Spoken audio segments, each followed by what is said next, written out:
నమస్తే, welcome to plus TV Telangana. మరొకసారి నిరుద్యోగులంతా రోడ్లపైకి వస్తూ ఉన్నారు. శాంతియుతంగా ధర్నాలు చేస్తుంటే కూడా కాంగ్రెస్ పార్టీ పెద్ద ఎత్తున కుక్కల్లా కూడా తీసుకెళ్లి జైలులో పడేస్తా ఉన్నారు. రక్తాలచ్చలు కూడా లాఠీ చార్జీలు చేస్తూ ఉన్నారు. నిజంగా మీరు ఉద్యోగాలు ఇచ్చుంటే రండి, బహిరంగ చర్చ పెడదాం, సెంట్రల్ లైబ్రరీకి రండి అని చెప్పేసి కూడా నిరుద్యోగులంతా కూడా ఆగ్రహం వ్యక్తం చేస్తున్నారు. మన శాసన మండలిలో శ్రీధర్ బాబు మాట్లాడినటువంటి వ్యాఖ్యలపై కూడా పెద్ద ఎత్తున ఆగ్రహం వ్యక్తం చేస్తున్నారు. నిజంగా ప్రభుత్వ ఉద్యోగాలు అంటే అన్ని ఇవ్వలేమని చెప్పేసి వ్యాఖ్యలు చేయడంతో తీవ్ర దుబారం రేనట్టుగా తెలుస్తుంది. దీనికి సంబంధించి మాట్లాడదాం. తెలంగాణ గ్రంథాలయ చైర్మన్ రియాజ్ సార్ ఉన్నారు. పూర్తి విషయాలు మాట్లాడి తెలుసుకుని ప్రయత్నిద్దాం. సార్, ఎట్లా చూస్తారు? పెద్ద ఎత్తున మొన్నటిదాకా రోడ్లపైకి ఎక్కిరు, అయిపోయింది. మళ్ళీ కొన్ని మీరు ఉద్యోగాలు ఇచ్చి ఇవ్వగానే కొంచెం సైలెంట్ అయింది. మళ్ళీ ఇప్పుడు శ్రీధర్బాబు వ్యాఖ్యల తర్వాత మళ్ళీ పెద్ద ఎత్తున కూడా లేస్తూ ఉంది. నిజంగా ప్రభుత్వంలో ఉద్యోగాలు ఇవ్వలేము అని చెప్పి డైరెక్ట్గా మేము ఉద్యోగాలు ఇవ్వలేమని చెప్పేసి ఉన్నది కాంగ్రెస్ పార్టీ అని చెప్పి నిరుద్యోగులు మాట్లాడతాం. ఏం చెప్తారు? బహుశా మీరు అప్డేట్ కాలేదేమో అనుకుంటున్నాను. నేను శ్రీధర్బాబు గారి స్టేట్మెంట్ అన్ని న్యూస్ పేపర్లో అన్ని న్యూస్ ఛానల్లో వచ్చింది. వాళ్ళ స్టేట్మెంట్ను బీఆర్ఎస్ ఎలియాస్ టీఆర్ఎస్ ఎట్లా వర్గీకరించిందో వారే స్వయంగా చెప్పారు. ఈరోజు తెలంగాణలో ప్రభుత్వ ఉద్యోగాల కోసం పోటీ పడుతున్న విద్యార్థులు ఈరోజు ఈ ఆందోళన చెందడానికి ప్రధాన కారణం ఏంటంటే 10 సంవత్సరాల టీఆర్ఎస్ ఎలియాస్ బీఆర్ఎస్ పరిపాలన. 10 సంవత్సరాల వాళ్ళు చక్కగా ఉద్యోగాలు ఇచ్చుంటే, ఒక ప్రణాళికాబద్ధంగా ఉద్యోగాల కల్పన జరిగి ఉంటే బహుశా ఈరోజు దశాంతం ఉండే అవకాశం లేదు. మేము పవర్లోకి రాగానే పబ్లిక్ సర్వీస్ కమిషన్ మొట్టమొదటిసారి ప్రక్షాళన చేశాం. మేము గత నోటిఫికేషన్లో ఒకరి తర్వాత ఒకటి క్లియర్ చేస్తూ ఉన్నాం. అందులో కొన్నిటికి న్యాయపరమైన చిక్కులు ఉండేవి, వాటిని విడదీసే ప్రయత్నం చేశాం మేము.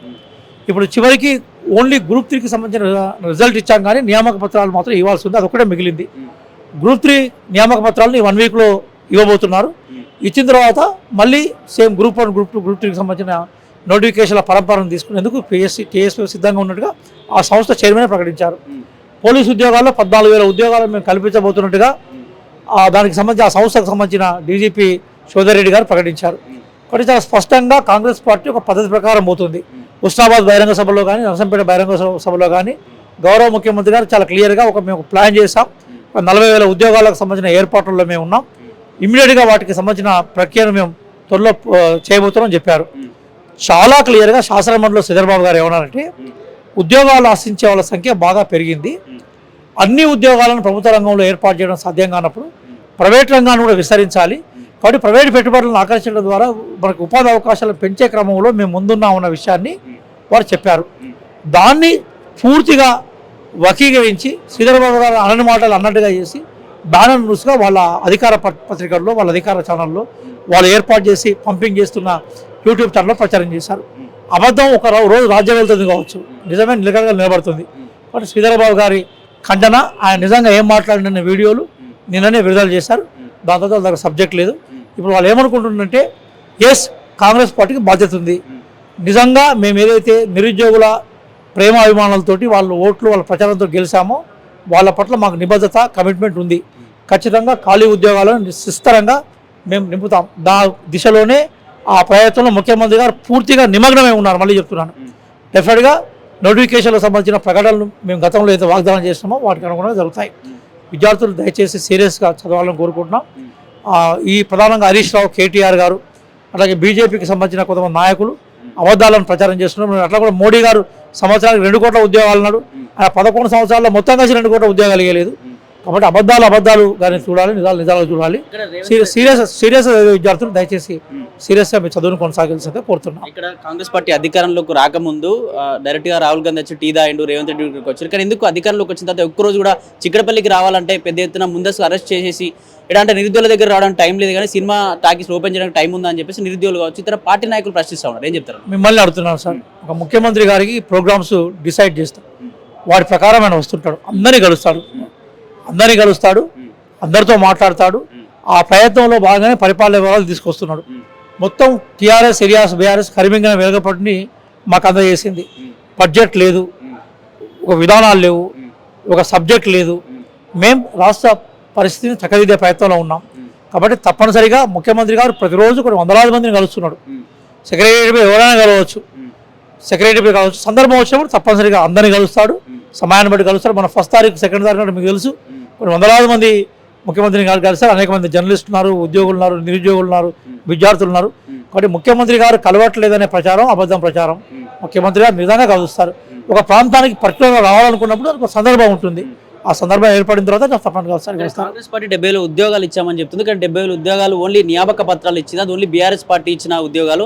మందికి పుట్టిన బిడ్డను వీళ్ళకి పుట్టింది అని చెప్పుకుంటున్నారని చెప్పేసి నిరుద్యోగులు కొంచెం ఆగ్రహం వ్యక్తం చేస్తాం. నేను అడుగుతున్నాను అసలు యాక్చువల్గా ఈ ఉద్యోగాలకు సంబంధించిన సమస్యను మీరు పరిష్కరిస్తే ఈరోజు మమ్మల్ని ప్రశ్నించే అవకాశాలు రాకపోయేది కదా. చాలా క్లియర్గా అర్థమైందంటే టీఆర్ఎస్ ఏలియాస్ బీఆర్ఎస్ ప్రజల్ని మభ్యపెట్టే ప్రయత్నం చేసింది. వాళ్ళు నేతి బీరకాయల్లో నెయ్యిని చూపెట్టారు, ఎండమావుల్లో నీరు చూపెట్టారు. కాబట్టి ప్రజల విశ్వాసాన్ని కోల్పోయి ఓడగొట్టబడ్డారు. మేం ఖచ్చితంగా చెప్తున్నాం, ఈరోజు యువత, చదువుకున్న యువత సపోర్ట్ ఉంది కాబట్టి ఈరోజు మేము పవర్లో రాగలిగాం. వాళ్ళ పట్ల మాకు బాధ్యత అని చెప్తున్నాం. ప్రక్షాళన చేసే క్రమంలో అలాగే కొన్ని నోటిఫికేషన్లకు కోర్టుకు సంబంధించిన ఆటంకాలు ఉండే క్రమంలో కొన్ని ఇబ్బందులు ఎదురవుతున్నాయి, వాటిని పరిశీలిస్తున్నాం. డెఫినెట్గా ఎవరైతే విద్యార్థులు నిరుద్యోగులు నోటిఫికేషన్లను కోరుకుంటున్నారో వాళ్ళు న్యాయం చేస్తారని మళ్ళీ చెప్తున్నాం. అదే రకంగా కేవలం ప్రభుత్వ ఉద్యోగాల ద్వారా మాత్రమే మొత్తం ఈ సమస్యను తగ్గించడం సాధ్యం కాదు. ప్రైవేట్ రంగం కూడా విస్తరించాలి. ఆ ప్రైవేట్ రంగం విస్తరించడం కోసమే కదా ఈరోజు రేవంత్ రెడ్డి గారు కానీ శ్రీధర్ బాబు గారు కానీ విదేశాలకు పోవడం, పెట్టుబడులు ఆకర్షించడం, పెట్టుబడిదారులతో మాట్లాడడం, స్వదేశీ విదేశీ పెట్టుబడిదారులతో పరిశ్రమల కోసం ప్రయత్నం చేయడం, ఎల్టీ పాలసీ తీసుకోవడం, బ్రాడ్గా ఓవరాల్గా ఉద్యోగ కల్పన వైపు మొత్తం భారతదేశాన్ని తెలంగాణ రాష్ట్రాన్ని తీసుకుపోయే క్రమంలో మా పాత్రను మేము పోషిస్తున్నాం. ఎట్లా చెప్తారు? నిరుద్యోగులు అయితే పెద్ద ఎత్తున మళ్ళీ ఆగ్రహం వ్యక్తం చేస్తున్నారు. కాంగ్రెస్ పార్టీ 3 ఏళ్ళు గడుస్తూ ఉంది, అయినా కూడా ఇప్పటికీ మళ్ళీ ఉద్యోగాల గురించి లేదు, జాబ్ కెళ్ళడం అని చెప్పట్లేదు, అసలు పట్టించుకున్న పాపన వాళ్ళు. ఎందుకంటే నిరుద్యోగుల వల్లనే, నిరుద్యోగులు ఉద్యమకాల వల్ల తెలంగాణ వచ్చింది. గడప గడప వెళ్ళి మేము కాంగ్రెస్ పార్టీని గెలిపించినాం, ఎందుకు మా పట్ల కనీసం గౌరవం కూడా లేకుండా మా విచక్షణ రహితంగా కొట్టి మరీ జైల్లో బంధిస్తామని చెప్పి నిరుద్యోగులు చెప్పారు. వాళ్ళు చివరికి వాళ్ళకి ఏం చెప్పాలనుకున్నాం? మేము నిజమైన నిరుద్యోగులను ప్రేమిస్తాం, ఉద్యోగ కల్పన కలిగిస్తాం. బీఆర్ఎస్ ఎవరినైతే ప్రేరేపించాలని చూస్తుందో, బీఆర్ఎస్ పేరు మీద కాంగ్రెస్ పార్టీ బదనాం చేయాలనుకుంటుందో వాళ్ళని వ్యతిరేకిస్తాం. మేము మళ్ళీ చెప్తున్నాం, ఖచ్చితంగా ఏ లక్ష్యాలను అయితే మేము ప్రకటించామో ఆ లక్ష్యాలు నెరవేరుస్తాం. ఖచ్చితంగా మేము ఇచ్చిన హామీలు ఏవచ్చినా వాటి నెరవేరుస్తాం. డెఫినెట్గా సీరియస్గా చదివే విద్యార్థులు, ప్రభుత్వ ఉద్యోగాల ద్వారా మన జీవితాలు మార్చుకునే విద్యార్థులు సీరియస్గా తమ ఎఫర్ట్ కొనసాగించాల్సిందిగా మేము కోరుతున్నాం.